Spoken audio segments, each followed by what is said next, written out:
This is the L2 Capital Podcast with hedge fund manager Marcelo López. The L2 Capital Podcast focuses on potential opportunities in the market and brings to your industry leaders and an intelligent conversation about their respective areas of expertise.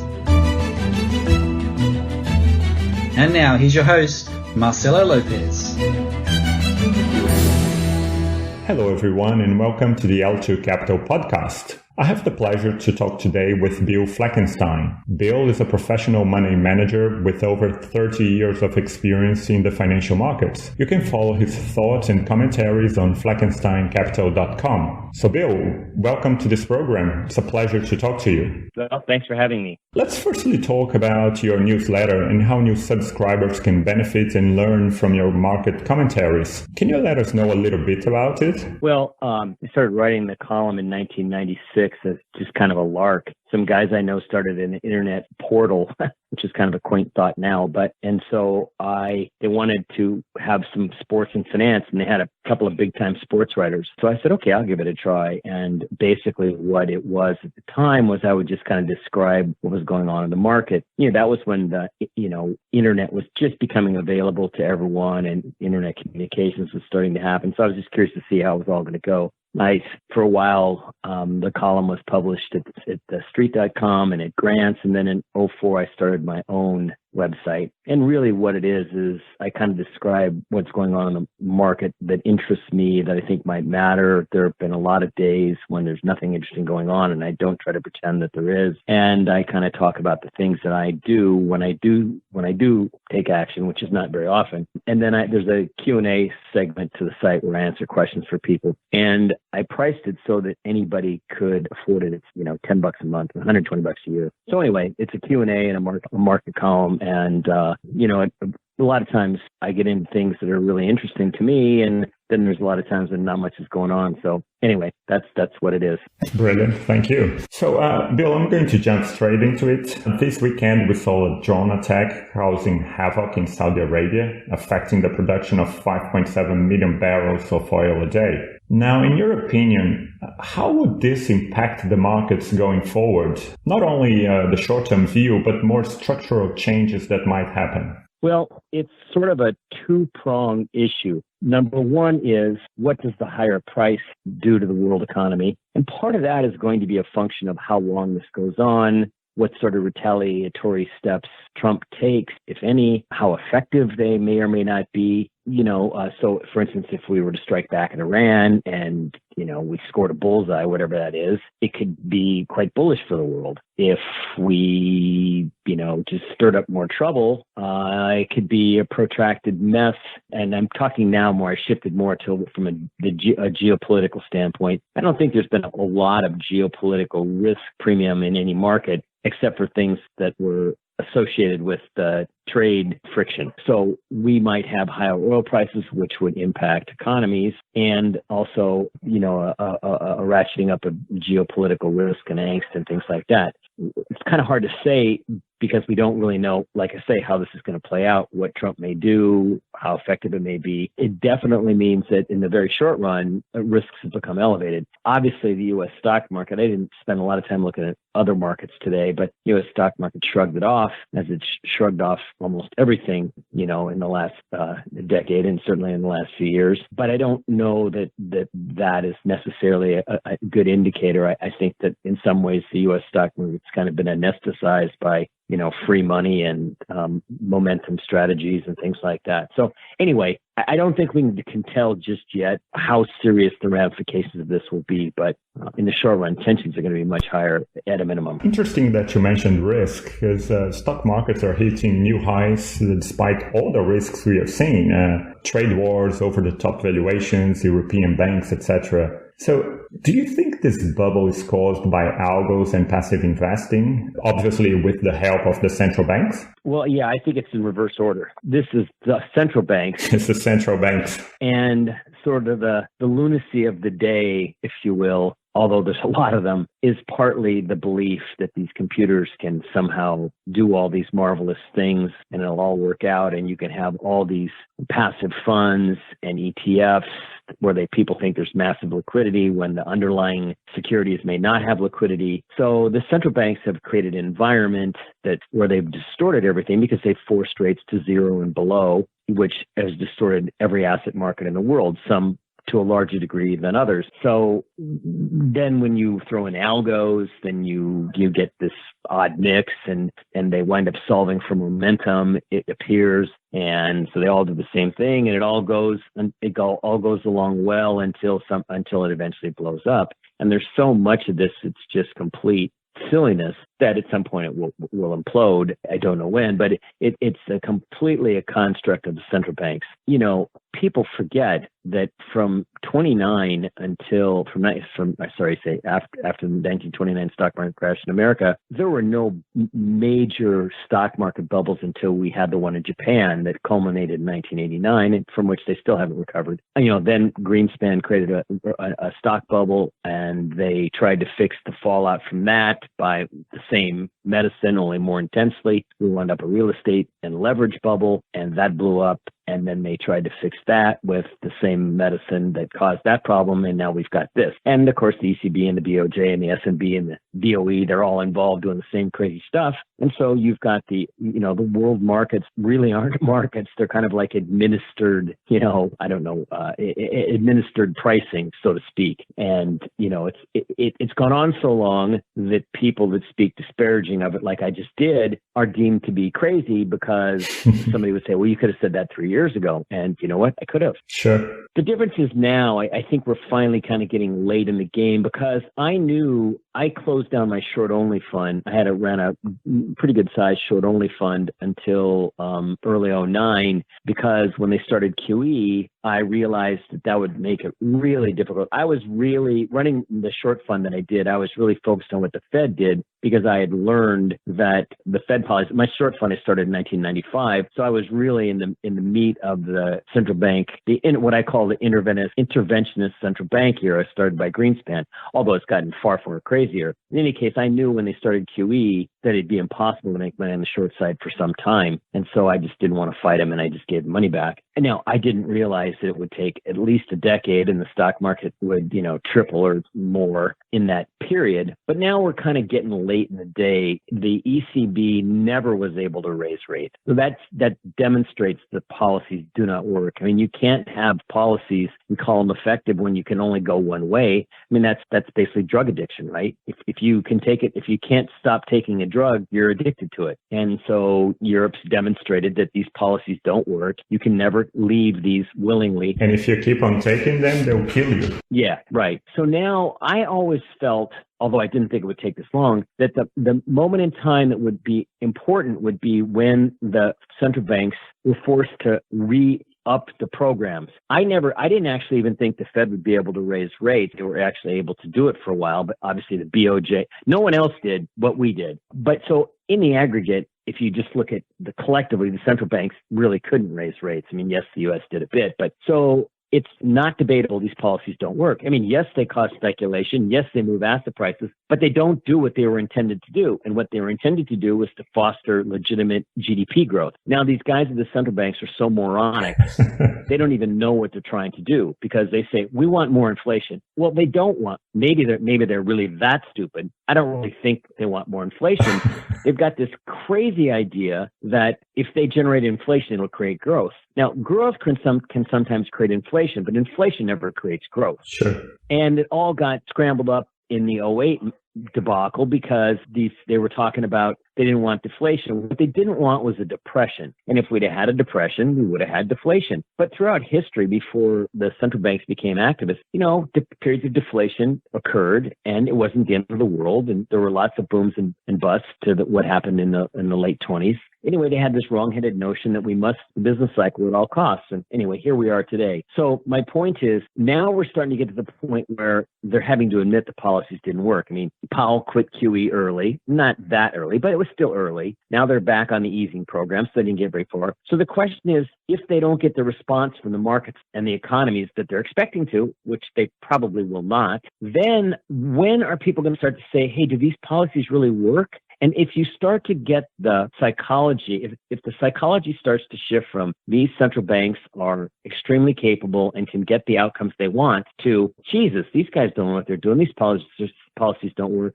There's going to be hell to pay in markets all over the world. I think we're now going to get to that phase of the cycle. I don't know if it's going to take 2 months or 2 years to start to play out. I think the 2020 U.S. elections will have a lot to do with all of that and what goes on leading up to them. So I think, we're very late in the day for this central banks can do anything they want idea. It's a long, long answer to your question, but that's what I think. No, that's a great one. Thanks for that. It's funny, though, because it looks like everyone's repeating the errors of Japan and the errors of 1929, too. It's like those policies did not work, so we will do more of them. So where does it end? Do you see a crash in the stock market? Oh, I think without question, we're going to have a crash in the stock market. I think it's just not debatable. The question is, if we start to have any kind of a dislocation, it'll obviously, by definition, it happens rapidly. And I think given the structure of the markets and how there are all these people in passive things that they believe are liquid, whether it's an index fund or an ETF, and there's not enough underlying liquidity in the individual stocks. And you could look at the same thing in the junk bond market, and then there's strategies for selling volatility and selling naked options and CTA trend following, and the algos have all solved the equation for momentum. You've built up a structure that is uniquely crash prone. I think it's far more crash prone than portfolio insurance made the 87 environment. The crash happened then because portfolio insurance said, down 5, 6, 7, 8, 9%, whatever the number was, everyone's going to try to exit via the futures, and they couldn't get through the door at the same time. You've got the same setup now in a different way. The question is, how much of a dislocation can you get before the central banks ride to the rescue? Because it used to be central banks would make mistakes and they kind of recognize their mistakes and they try not to do that again. That was what happened after what happened in 29. These guys don't recognize as having made a mistake. They think that they just didn't do enough, right? And so they've sponsored this. I mean, the Federal Reserve has this notion that the stock market used to be a reflection of the economy. And what they've tried to do is use stock market to drag the economy higher. They call it the portfolio balance channel. It's just, gobbledygook word salad they made up. But so they are going to take an active role in trying to stem any serious market weakness. And they'll be successful the first time. So the question really is, if we started to have a dislocation, and that's not to say the market couldn't get down 15 or 20% in 3 bad days before they could try to rescue it. What happens after they have to come back and try to rescue it? Again, we get back to the more proof that the policies don't work. I think one of the reasons people still believe in these knuckleheads is because the U.S. stock market has stayed strong, even though some of the other markets haven't, and people have made a lot of money in bonds, and that's worked. But they've kind of destroyed the banking system because they can't operate in these kind of markets. If you're any kind of a business with long-tailed liabilities, like you're in the insurance business or government pension plans and things, those are all in big trouble because of this period. So there's a lot of things that could go wrong. And we just have to get to an environment where people are more introspective about these policies, and then the financial markets are going to reset at a dramatically different place than they are now, I think. But again, I've felt this for the longest time that's how this would end, but I knew that I didn't know when because this has never occurred before. So you can't have any timeline. You don't know what the lead and lag is, and we don't really know in what ways psychologists need to change or how that will happen because, again, this has never happened before. So, but I think sometime between now and the U.S. election, plus or minus, we'll get a big reset in the stock market, and then the Feds will have to do it. The Fed has to do what it does, and then maybe we can start to see how it's going to play out from there. Interesting. You mentioned here before you were a successful short seller. We touched on the subject earlier on. If one look at some of these valuations, he or she gets shocked, I would say. I'm talking about Tesla, which you write about, and WeWork, which is a mess and might happen at a much lower valuation. The IPO I'm talking about, Dropbox, Uber, Lyft, etc. It looks like the more money you lose, the higher your stock price. Does it make sense to you? And more, would you be willing to short stocks at this point in time? No.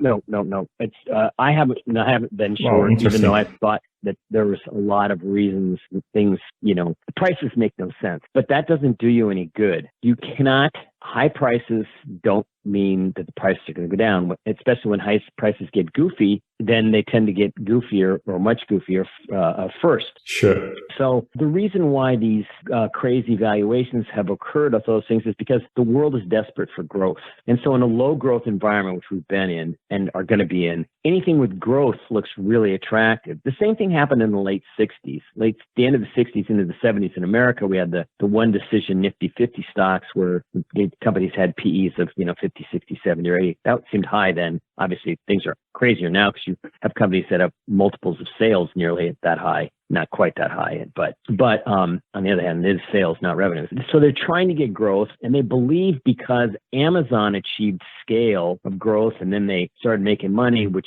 of course that was really AWS, not the selling stuff business. But they believe that okay, if they get enough scale, they'll make money. But then they've seen with Uber and Lyft, it hasn't quite worked out like that. And WeWork tried to come public with this absurd valuation and had all kinds of governance issues. This could be a big deal that a lot of these companies that are becoming public now are getting trashed. There's been a tremendous money thrown at venture capital as well as private equity, again, because these pension plans and insurance companies, they need higher returns than are available from the bond market or really the stock market. So they're just closing their eyes and betting and hoping that if they take more risk doing this other stuff, the fact that they took more risks will give them higher returns. But now you're starting to see these valuations cave in a bit. That could be an important piece to the puzzle. The fact that these things are starting to break down, I think that's meaningful, but it doesn't mean anything shortable. So I, for one, I'm not tempted to be short because I can see that it's not working. I mean, short selling isn't a religion. You do it to make money, and we're not in an environment yet where you can make money. I would like to see the averages crack a little bit in a way that I thought I can understand, and then I could believe maybe that the air was going out of the balloon, and I could figure out how I want to,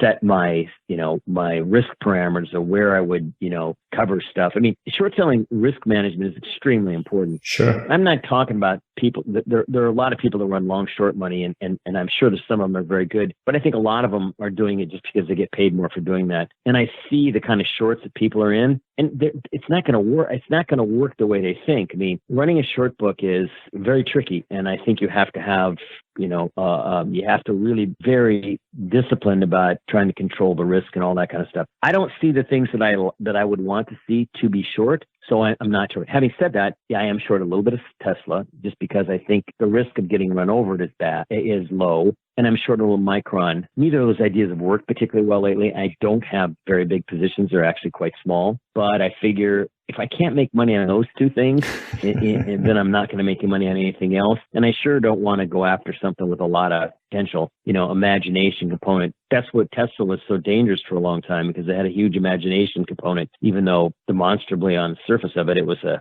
slam dunk on the short side. Sure. So I don't think it's time to be short. And I don't like to sell. I don't like to short into strength. I like to short into weakness. Sure. No, thanks for that. And what are your views on gold and gold stocks? Well, I think that that's where the bulk of my assets are, because I believe that for all the things that I've said already and the consequences of these policies and what they're going to do next, but the only thing you can do is, as a person that doesn't believe that these policies work and are going to lead to trouble, is to own precious metals. I mean, the other things that people do is say, well, I want to own a currency. I want to maybe own the dollar, or I want to own bonds because I think those things only make you money if you lever them up. You don't have to lever up gold or silver to make money. They will do well and can make you a lot of money if just the policies just play out. You're not making any money in bonds if you don't lever them. You're not making money in euro dollar futures. I'm talking about the interest rates now, not euro currency. And you're not going to make any money being long the dollar if you think all this catastrophe is going to lead to a higher dollar, which I don't, by the way. But any of those trades, either FX or fixed income related, only work with big leverage. So I'd rather own something that doesn't require leverage. And then if you look at the mining sector, it's really been bombed out because they didn't do well in the big up leg in gold because costs rose mightily and they pursued growth at all costs, which is what people were applauding them for. And then when we had this 5 or 6 years of bear market and sideways action, is they just got chewed up and they did terribly. And so they got very cheap. Meanwhile, you could find find a small handful of miners that really had done well and had found some pretty interesting ore bodies. So I felt like if you were talking to me a year ago, I would have said, God, I think I could make 100% in a whole group of names pretty easy, a decent, 5 or 10 names collectively as a portfolio. I could make 100% in a decent move in gold, and we've gotten that. And in the last year, I have a couple of ideas that are up 100% and more. Not because I'm so smart, just because that opportunity was there. So I think for a person that believes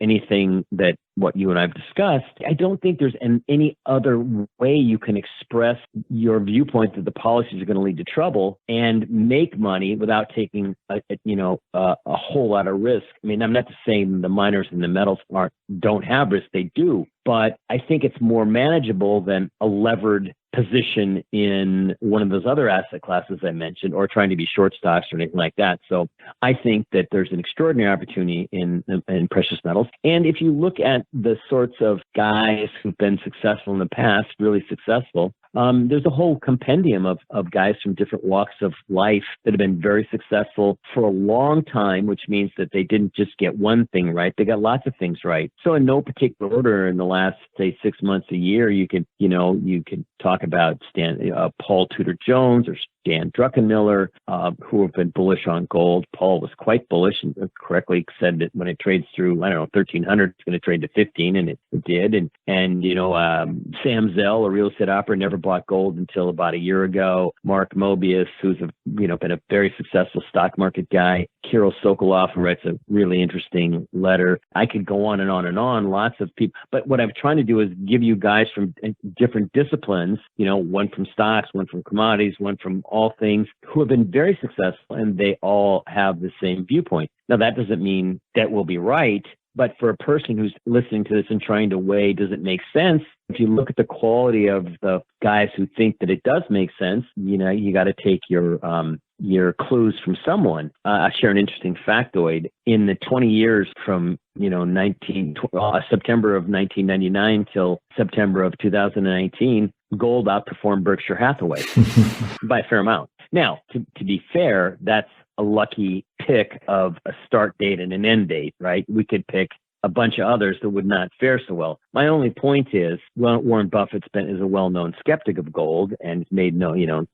derided it, calling it a pet rock, but it has done quite well over the last 20 years. Now, granted, in the last 7, it hasn't done well. It did great. It's had its periods and not, but I think we're in another period where it can do quite well. And look, it's almost, if you're a European, gold is a high yielding currency, 0 being higher than, negative 60 basis points, or Japan or Switzerland, or, so it's not anyone else's liability. I don't have to give you, there's a lot of good reasons to own it. So I think it is the single best asset class choice that a person can make. That's my opinion.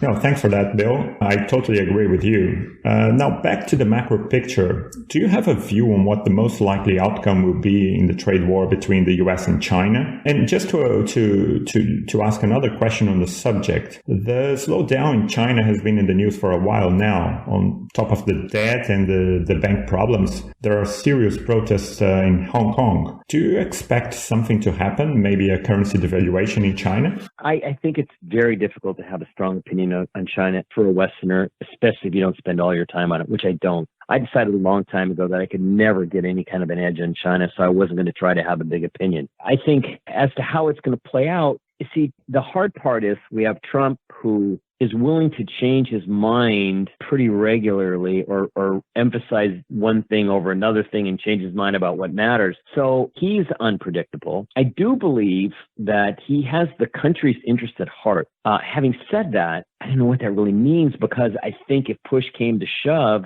and it meant doing something for the election versus something for the country, he'd do something for the election and rationalize it by saying, well, I can come back and fix the economy after I'm, president. So that means, like, you've seen he's put on the tariffs, he's pushed them out, and he's kind of mercurial about that. So that makes it kind of hard to plan. It also kind of makes it hard to have an opinion. The problem isn't really trade. There is the trade problem, but then there's the things the Chinese have done to steal technology or potentially spy. Who knows how much of exactly how deep all that goes. But there's a lot of kind of bad stuff, not in good faith, that the battle is really over, I believe. And at least I think as far as what the Congress thinks, to the extent that people in Congress think, I think that there's real concern about what the Chinese have gotten away with. And I think there's a huge sort of political will, I think, that's building up here and maybe in other countries about maybe we're not going to let the Chinese get away with all the stuff they might have gotten away with in the past. That's one phase.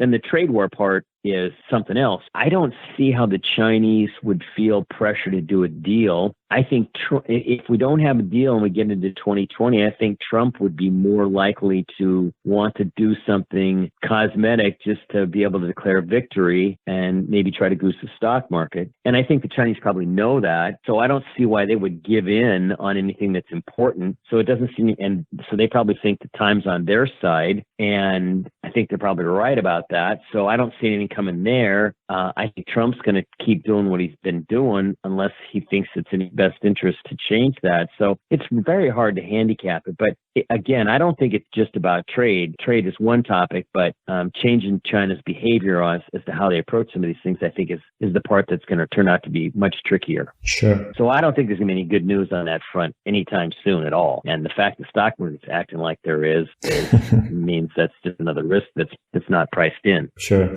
So, Bill, before I let you go, in your opinion, what are the risks in the market right now that people are not paying attention to? Well, I think they're paying attention to any risk.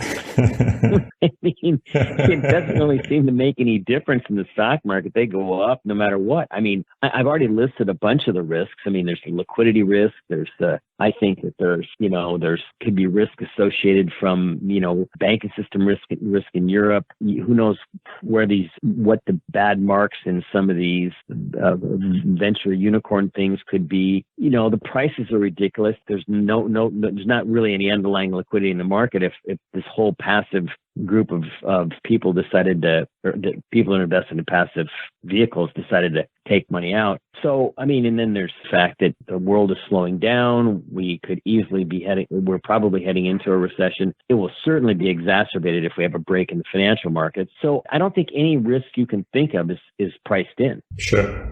I agree.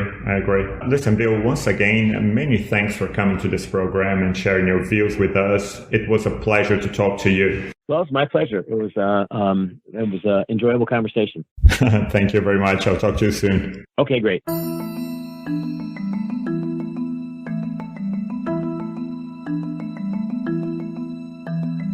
If you like this podcast, feel free to forward it to your friends and colleagues. We appreciate your time, support, and your feedback. You can follow Marcelo Lopez on Twitter at MALopez1975. The information presented here is not investment advice and should not be taken as such. You should do your own due diligence and consult with your financial advisor before doing anything suggested or mentioned in this podcast. L2 Capital and its partners will not be liable for any losses that occur in doing whatever is discussed in this podcast.